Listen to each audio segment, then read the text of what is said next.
Assalamu alaikum wa rahmatullahi wa barakatuh. Very good morning to everyone present here. Every year January 26 is celebrated as Republic Day of India. As 23 years ago, the Indian Constitution came into force on the same day.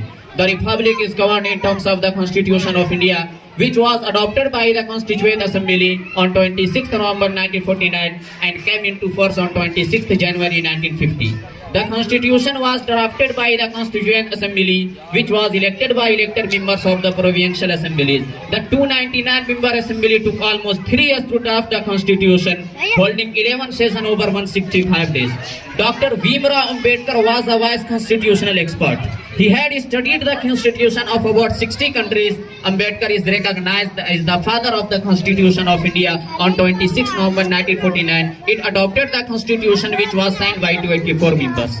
The day is celebrated as National Law Day or Constitution Day. The day was chosen to spread the importance of the Constitution and to spread the thoughts and ideas of Ambedkar.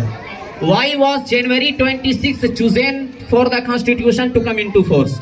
January 26 was decided to be the Republic Day of India since it was the day that the Indian National Congress proclaimed the Declaration of Indian Independence Day in 1930. The date was chosen since the Congress Purna Swaraj resolution was declared on this day, and it was celebrated as Indian Independence Day since then.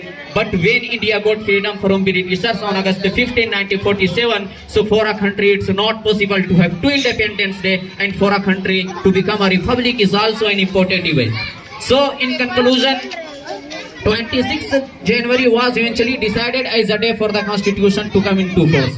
The objectives of the Constitution were justice, liberty, equality, unity, fraternity, integrity of the nation.